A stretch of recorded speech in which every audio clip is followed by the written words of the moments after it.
Great to be with all of you. Thank you so much for being here with us. Monica, welcome. Thank you. Thanks for having me. So welcome to our Frontline conversation. We've started these series of conversations with leaders in the region who are dealing with the COVID crisis on a daily basis and taking our region through this.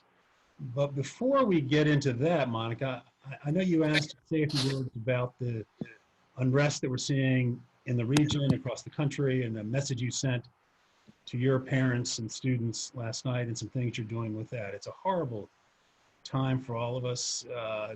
It just seems to never stop.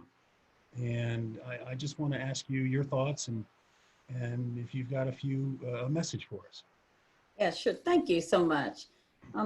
I sent a message to our Prince George's County Public School community just to share my feelings as a leader and as a parent of two young African-American males. And really the disbelief and horror that I felt in empowering people to be able to express their emotions related to the incident that took place, not just with George Floyd. You know, this is not the first. It has happened several weeks now during this pandemic, and to just acknowledge that this is on top of what we've experienced as a community as it relates to food insecurity, and increase in the number of people who no longer have jobs, and our commitment as educators to help to inform our students of what true advocacy looks like and how we can address our own personal biases that exist within us, and that we still have work to do as a school community. If we want to be truthful and honest with ourselves, we also personally have to do some self-reflection in order to help to improve how we service our students and our families. That email went out yesterday afternoon, and I knew once the results of the autopsy came out, I could no longer sit quiet, because I knew that last night will be a little bit different. And so issued a statement, and then of course could not sleep. And what happens when I can't sleep is a whole lot of crazy ideas and brain ideas come forward. And this morning spent a 2-hour conversation with my team where we will be doing lessons with students on this Thursday for all of our students around respect for others and character traits that we should all hold during this time. And then next week, we will do a required training for all 22,000 employees in Prince George's County Public Schools around implicit bias and trauma-informed care. And then also send out a list of resources to parents, because I've had parents who've reached out to say, I appreciate your honesty during this letter. Can you help me on how I can talk to my own children about what's happening and what we should do? And a lot of that comes from parents who are not of color, who are also just as upset about what has happened in our country and in our communities, and want to make sure that they're not contributing to this mindset of complacency.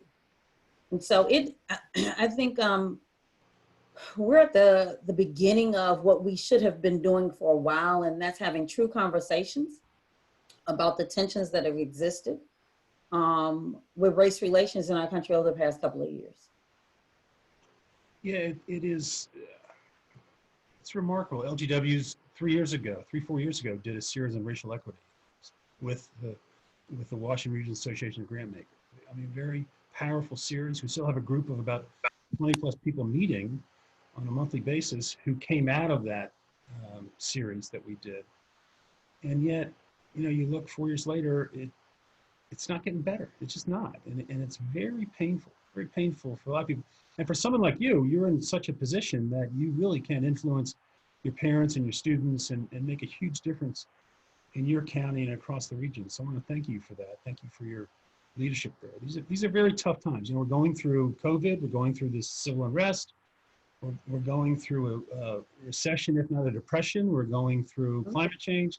I mean, 4 major catastrophes all on us at one time.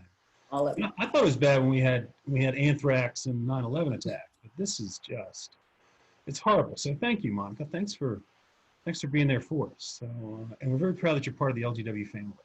I am proud to be a part of the LGW family. So let me shift back now to COVID and to school, and say, how are you doing personally? How are things going? I am doing great personally. I've had I have two boys, two young men, not boys, young men, and they both graduated with no ceremony, no formal ceremony, the way we traditionally celebrate. One graduated from college and the other graduated from high school. And so we're finding ways in this new norm to celebrate. And still, I actually, during this pandemic, each evening try to find a few minutes to identify something I appreciated about the day. And the ability to, I think my day has changed. I put in a whole lot more hours than I felt like I was doing before. But I think, which our county exec mentioned, the travel portion helped to break up some of the meetings. And so I don't have that travel time. So a meeting is filled in that travel space. But I still have found time in the evening to just sit down and appreciate where we are and to the small things in life. Zoom has become my best friend, but it has also become a way of an outlet for me to connect with people across the United States that I normally would not have had the time to do. So are your two young men staying with you? Or are they elsewhere? Yes, they are. God bless me. In the grocery store. There you go. Yes, they are. One is quickly looking for a job, and the other one is praying that Virginia Commonwealth University opens in the fall so that he can depart. So what's a normal day like for you nowadays? Normal. So I get up every morning and I work out for sure, because the stress level seems to be high every day, and I want to make sure that I remain healthy. So I do work out every day. But then I start with my daily devotional, and then the Zoom meetings begin. And they go all day. A lot. I check in with my executive leadership team every other day as a whole team, but then we are conversing in between. Community meetings are many times in the evening. And as most people know, we closed school March 16th and then have quickly moved to trying to create a plan for distance learning. Then we went from distance learning to trying to figure out a way to celebrate seniors. Then now we're on a recovery plan process because we're in phase 1 now, and some of our staff will be reporting back to work on Monday. Creating a summer learning program and the reopening of schools. So it just keeps coming. And so this is my saying, we meet to meet about the meeting. And we do that all day. And what are your community meetings like? How are they run? Meetings at night? So our community meetings, we started this process early on with teletown halls. And so our telephone town halls, sometimes I could have up to 8,000 members in the community on those calls. Wow. So I try to do updates on those and then take questions. We send out a weekly newsletter via email that has as many updates as we can provide, but also mental health tips to provide to our parents and community. And then on average, I can tell you, I probably have between 300 to 400 emails a day from our community. And before COVID-19, I had instituted this respond to emails within 48 hours. And so I practice what I preach. So I quickly do my best to, in between those meetings, try to respond because it helps to make sure, one, that people have the correct information. So they know that if they do send an email, I'm going to respond. And so I could get a pulse of what's going on in the community and what we still need to address. So that just begs the question, are you getting enough sleep? Are you a lot of nights going? And I know you said you wake up and do your workout and your devotional, but how's the sleep going? In times of crisis, you got to take care of yourself. Yeah, so this is the thing, like there's some nights I do get sleep and the nights I don't, I know the next night I am going to sleep because I'm super tired. There are some nights I do wake up in the middle of the night just because my mind is racing on things that we have to deal with. The creation, but in those nights are the creation of some great things. The e-graduation that we partnered with WJLA came from 2 sleepless nights. Our plan to address racial inequity and implicit bias came from me not being able to sleep for the past 2 nights. So, you know, sometimes that sleeplessness creates an opportunity for us to move our district forward. So what's a leadership lesson that you've learned in these last 3 months through this crisis? You know, honestly, this one, to truly rely on your team. I say to my team probably every 2 weeks, and it's probably not enough, that they have truly been amazing. I can say, hey, this is what we need to do, and literally turn it over and it come back in the way that I needed it to be, and in a way that helps to convey our message to all of our employees in our community. And I think in this time, we have been able to go even further in the organization and say, hey, look, our plates are full, pass it on to someone else. And the creativity and innovativeness that has come out from us just saying, I need you, and it's all the way down to the classroom, has made a world of difference for our community and our students. And just acknowledging the work of our teachers and their creativity. So it has allowed me to turn over a lot more things. I used to use the excuse of, oh, I still have my hand in it because I need to know the answers to it when I go out into the community because I want to be able to have a response. And now I'm like, okay, yeah, I gave it to you. Give me the answer back so I can have it. It has helped me a lot. So let's talk about the team for a little bit. First, when you're not asleep, is your team not asleep? Or No, they're not either. No, my executive team is a team of 10. And we're grateful to have an executive coach that also kind of guides our work, which she's an LGW member, Artist Hampshire Cowan. So even when we feel ourselves slipping, she joins our weekly cabinet meetings when she can to help direct our work. But they're not sleeping either. So in today's meeting, I just gave them, hey, these are 2 weeks where we're not meeting, we're not talking to each other. You need a break. And they were extremely appreciative, but we all want to get it right for our kids. So they have the same kind of commitment I do. So how did they come together when it was decided schools were going to close and you had to go to distance learning? How did that transition work? It happened. We actually heard it just like everyone else on the same day at the same time. Luckily I had a television in my office and folks are like, hey, because I have some amazing partners in the media, they called to get my statement on what was getting ready to happen. And my response was, what is getting ready to happen? So that caused us to quickly all find a TV to get to. And then honestly, we had already had a conversation. We were trying our very best to get to the end of March because we felt like the end of March would be very close to spring break. And I was going to ask permission from the state to close school for a week before spring break in order to sanitize and disinfect our buildings. I just couldn't get to that. The virus took over quickly. So we had already started the conversation, but when that happened, we were like, okay, we got to move a whole lot quicker. And so that was on a Thursday afternoon and school closed on Friday afternoon. So we worked from the time that it was announced, which was early afternoon, all through the night, the next day to prepare and get moving. And then we worked through the weekend and probably worked straight for 3 weeks straight to get to a point where we could somewhat relax and just work Monday through Friday. And at that point, when we were doing that then, it was Monday through Friday, and then we would reconvene again on Sunday evening.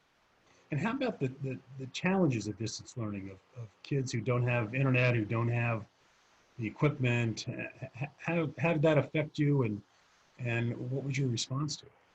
Yeah, so when we first started on the 16th of March, we were told, hey, treat the first 2 weeks, these 2 weeks as if they were snow days. You're just going to clean your buildings and you're going to go back. But it became abundantly clear during those 2 weeks in March that, we're not going to go back. And what is learning going to look like? And we can't just say, oh, we'll just hold off until we get back.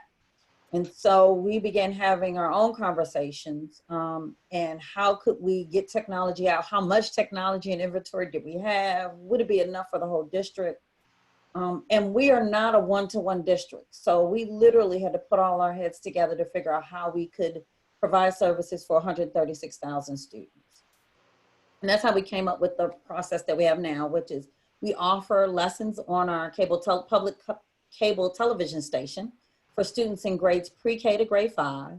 And then we did a mass distribution of laptops over a 2-week time period, 2 days and 2 weeks, which equated to a distribution of about 60,000 laptops. The county exec allowed me to join her in a plea to our community to share ways that they could help and parents could help by honestly allowing their students to use their home technology system. So that helped with 15,000 homes. So that really helped us out. And then we realized, okay, quickly now we have to close the divide in terms of internet access. And that's where Comcast and Verizon came into play. We purchased 5,000 hotspots, and we pay for families to have internet service there, and for our families who are on the free and reduced meals application process. Luckily, they're able to get access to the Essentials program through Comcast, and then we pay the difference. So we quickly had to figure out a way to get to our community. We still are delivering hotspots today, every day, because sometimes people they might have had cable, but now, because they've lost their jobs and can no longer afford it, families who weren't even part of our farms program are now finding themselves where they are in need of support. So we have community people who go and deliver them every day. So you mentioned the free and reduced meals kids, and then the ones who didn't qualify but now need that help.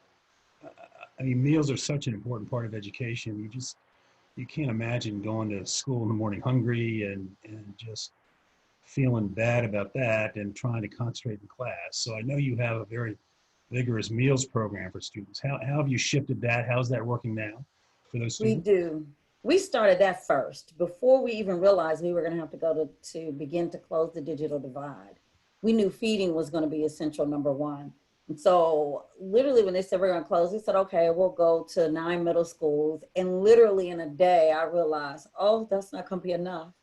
And over time, we have now gotten up to 49 meal sites.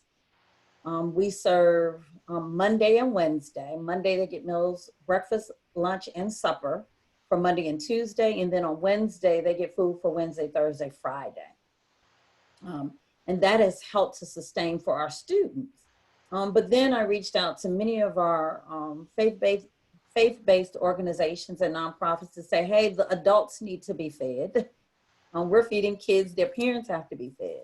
And so many times you'll drive by a school on the weekend or in the evening where we have community people who are using our parking lots to distribute meals to families, or we will use our own listserv to push out information about where families can receive gift cards or food vouchers, or even food to help to supplement our Monday through Friday program. And you don't have to be in the meals program. If you're a child, you can just go and pick up a meal. That's great. That's very, and you said that was the first thing you thought of, or that was the very first thing we addressed, because we thought we were going back to school in 2 weeks. Yeah. Yeah, so did we. We thought we'd be out of the office for 2 weeks and then be back ready to go. So correct. You're right. Let's shift to graduation. How did that go, and what kinds of special things did you do for the seniors this year? Yeah, so we have over 8,000 seniors who graduated from PGCPS, and I was overwhelmed by the number of emails daily from students. And I had an opportunity to talk to all of the class presidents, the class sponsors, because I could sense their level of anxiety the more the time continued to increase to say, you got to stay home. And I asked them, if you had to pick one thing, what would it be? And they all said to walk across the stage. And so I called the county exec and said, hey, and the Board of Education, and say, look, I don't care when it happens, we gotta at least provide them this. And they said, sure. But as each day increased, we knew, ooh, it's gonna get further and further away. So those were some of those sleepless nights where I made a decision. Hey, I called a team of 7 that I knew could tell me no, and said, this is the idea I came up with. And it was to do a graduation on TV, where we could get some of our prestigious alum to come back and celebrate the great work that our graduates have done. And we're blessed to have Taraji P. Henson as one of our alum and graduates. And honestly, we had her primed to be part of our this year's alumni gala. So we had her contact and reached out to her to see if it was possible, and she said yes. And so from there, it just so happened the same day, Taylor Thomas and WJLA reached out to say, hey, are you all considering doing anything for graduation? We would love to partner with you. And I said, guess what? We are. And honestly, our small team of 7 and WJLA's team of 6 people got together and we were able to pull it off in literally, I want to say, a 3 to 4 week time frame. It was And great. what did it look like? How did it work? So it worked where our families could watch our e-graduation on WJLA on Saturday, Channel 8, and then on Sunday, they repeated again on Channel 7. Taylor Thomas and Joe Claire, who are also graduates and media personalities, helped to serve as master and mistress of ceremony. We reached out to several alum to ask them to do videos to send back to us. Martin Lawrence, Taraji P. Henson did our commencement speech. Sam Brin, Joe Hayden, lots of other stars who graduated from PGCPS, who just helped to instill a sense of pride in our graduates and our community. So they sent in videos. We reached out to our students to say, hey, we need videos for e-graduation. We used our valedictorians to help give some messages and included all of our principals and sent it in, went through a run of show. Probably we met every other day with WJLA, and they were able to produce it, compile it, put it all together, and the production was available on last Friday. I didn't watch it because I wanted to experience it just like everyone else did. I trusted the team, and it turned out to be a great experience. So Taraji P. Henson is a wonderful actor. How is she as a commencement speaker? She was fabulous as a commencement speaker and was, you know, her point was really poignant to our graduates that they are going to fail. You know, life is full of failures, but every time you fail, you're going to use that opportunity to learn from it and move forward. And I've gotten lots of messages from graduates, parents. Some of the parents now are even saying, hey, I'm good now. I don't need the in-person. We made it so that our students could pick up their cap and gown the week before, the week of our e-graduation, so that they could be in their homes, in their regalia. And we did a whole turning of the tassels so they could feel it was personal. And so still, you know, kids are still emailing saying, I want to walk across the stage. And I'm a woman of my words. I'm going to provide it. Just don't know when. So is the graduation ceremony available to view now? Is it on YouTube? It is. We keep it on our social media handle. So you can find it on our Facebook page. We played it on Twitter. It will be on our public television station starting next week. Okay, that's great. Yeah. Thank you.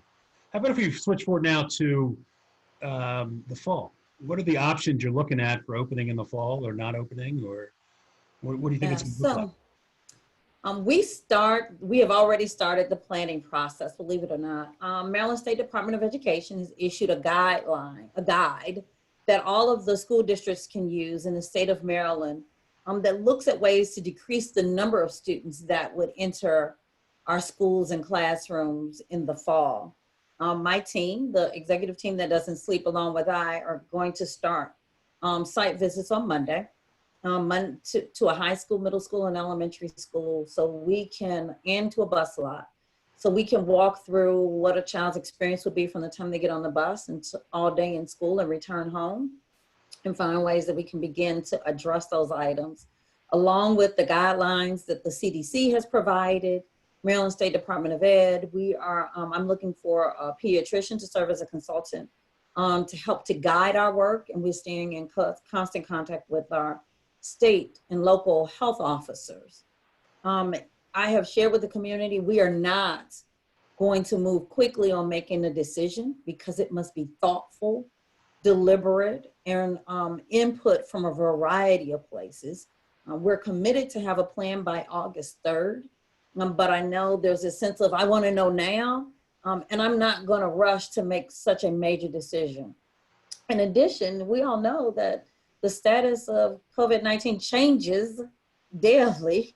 So we could be at stage 1 now, and 3 weeks from now, who knows? We could be back to a stay-at-home order based on the number of people who might have potentially been exposed from the riots, or if we don't safely go through and adhere to the guidelines already set by our own local agencies. So we're monitoring every day how we work. But we'll have a plan by August. So it's interesting your comments about the school buses.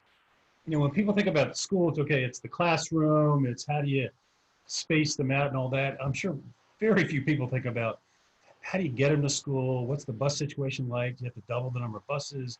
What are your thoughts? I mean, what was the process what are you going through to make a decision on that? Right now we're overwhelmed by the number. We have 1,000 bus routes. So for us, majority of our students get to school through transportation. And initially I received guidance that, oh, you could probably get 8 to 10 kids on a bus. And I thought, you gotta be joking me.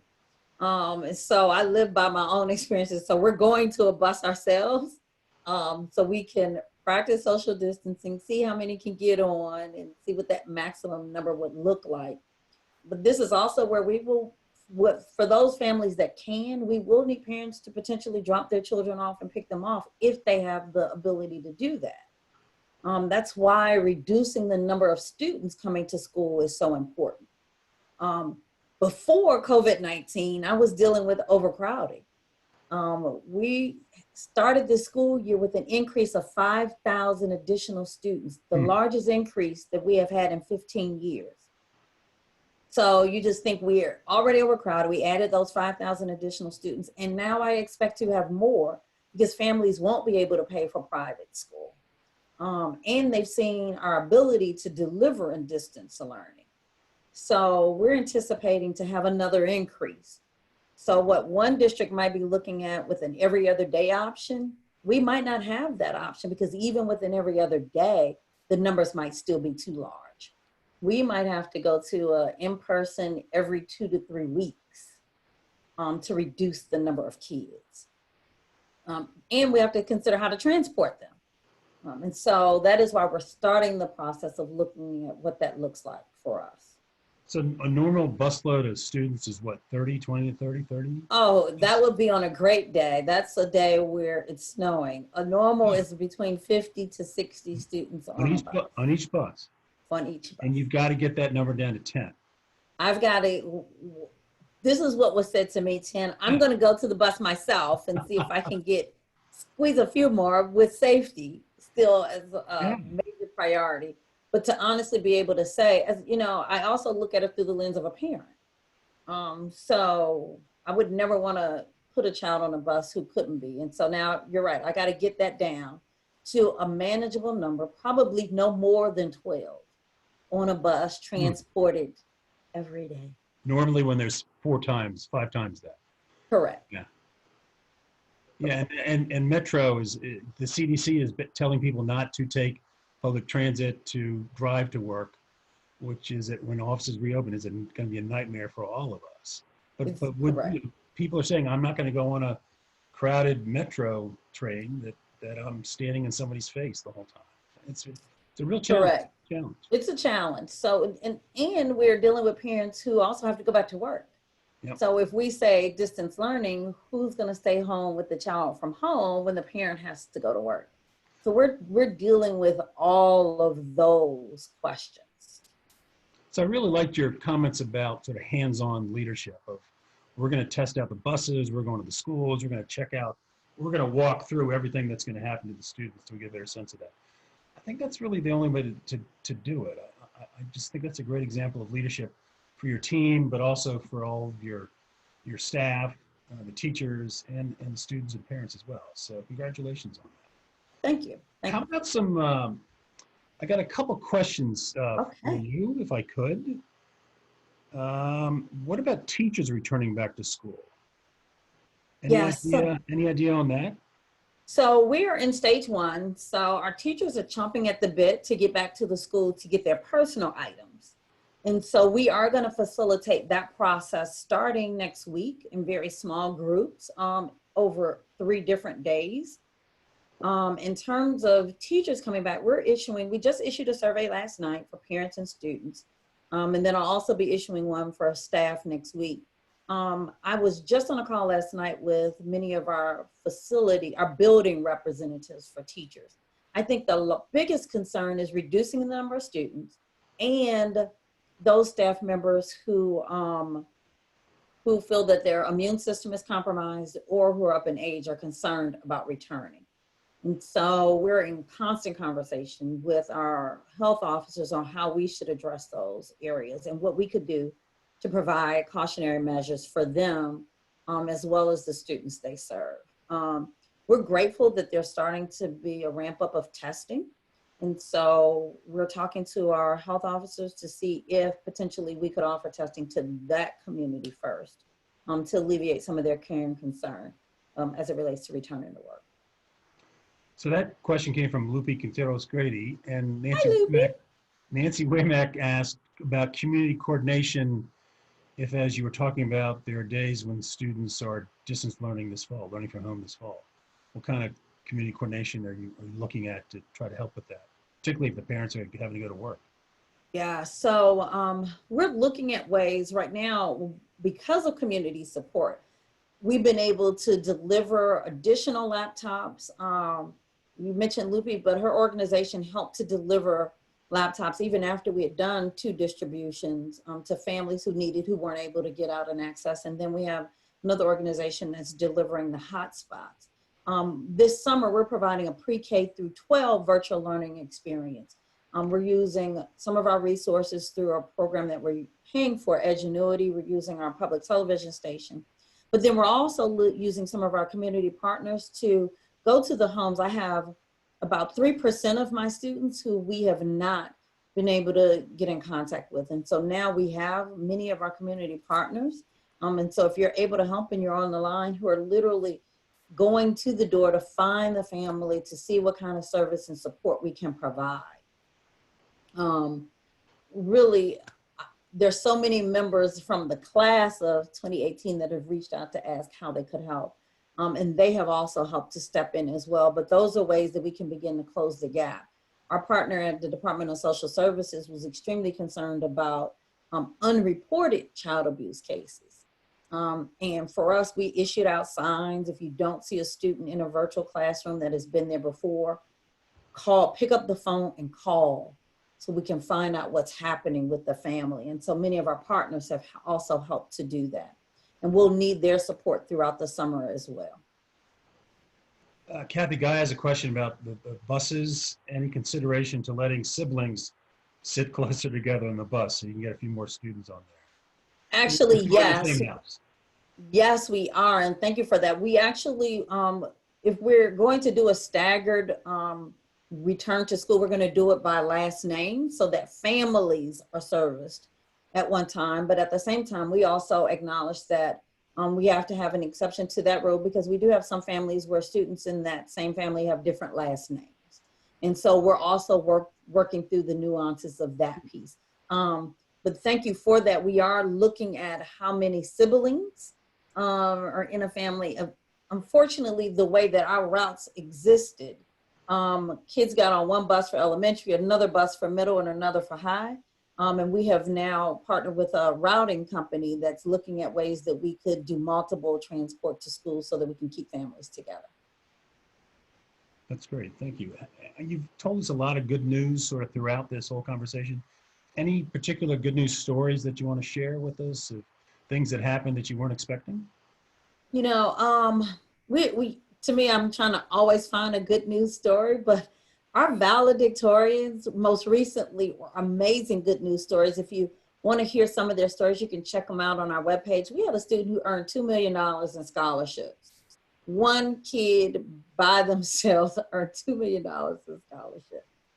But honestly, our good news stories are the teachers who stepped up and turned their homes into classrooms. Once again, we laugh on a Friday thinking we were returning. So no one took home manipulatives, bulletin board paper, markers. They didn't think to take any of those things home. They created them from the items that they had in their home or that they had in the trunk of their car. And no matter how many times they begged me, could they go back and get it? I had to reiterate, because I care about you so much, you can't. You cannot go back into the facility. But honestly, those are good news stories. And they have shared many of their lessons with me, and I've been able to get into more classrooms virtually than I would have been able to had we been in a normal situation. And so I'm so grateful for them being vulnerable enough to share and not feeling intimidated by having the superintendent CEO come into their classroom and participate in the lesson, because they're just so proud of what they've been able to do to get their families together. Any good news from LGW? Any LGW members that have stepped up to help you and reached out and done some things for you during this time?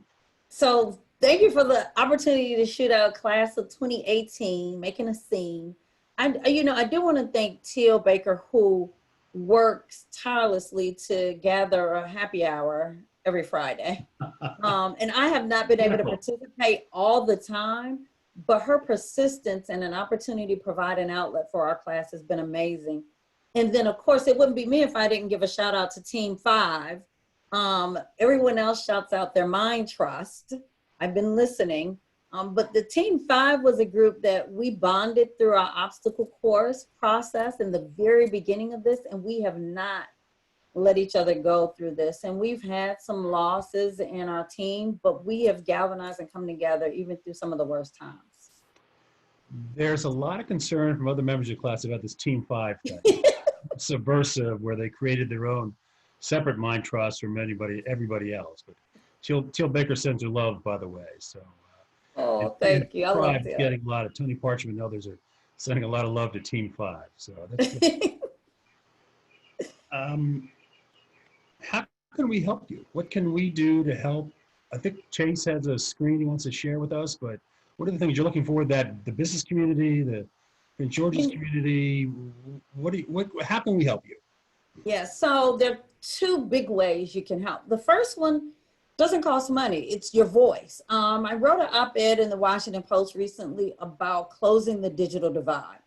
And what I value and appreciate so much about Leadership Greater Washington are all the people who are part of it, who has a voice, who can make an impact, sometimes more than the mighty dollar. And honestly, during this time, the inequities that exist in our community just became more obvious. And I'm paying for internet Wi-Fi access, but this is an issue that's covered across the nation. There's a HEROES Act that is waiting to be approved in the Senate that still needs our senators' votes. That would help to offset some of that cost. I sat in on a call with one of the FCC commissioners. She's just one of 5. And she too agrees that it is the responsibility of our federal government to help to close this digital divide gap, better known as the homework gap. But it requires all of us to constantly keep pushing out that it is our moral responsibility to help close it. It's very similar to having lights, electricity, and gas. It was needed during the pandemic. Our partners at Wssc and Pepco and Exelon and Old Dominion all agreed we weren't going to cut off lights, but we also need to have that same ability with our internet Wi-Fi, because we can't continue to teach our kids without it. So your voice is number one. And the second one is that we have an Excellence in Education Foundation. And through that foundation, we're able to close the gap on ways that many people wouldn't think about, and that's the food insecurity. We're paying for meals, it doesn't matter who you are, to come and be fed for breakfast, lunch, and supper. And we're gonna continue it throughout the entire summer. And even if we go to an alternative schedule, I still gotta feed those students who are at home. We'll take care of the ones at school, but I still gotta figure out a way to feed them at home where they're not logging into a system that can be accounted for to be reimbursed to the federal government. And we've had lots of partners who've donated to the foundation so that we could become one-to-one. When we first started this, the College Board made a decision to offer the assessments online for our advanced placement students. And I went into quick panic because I wanted to make sure every senior had a laptop so that they could. And because of partners like Sodexo and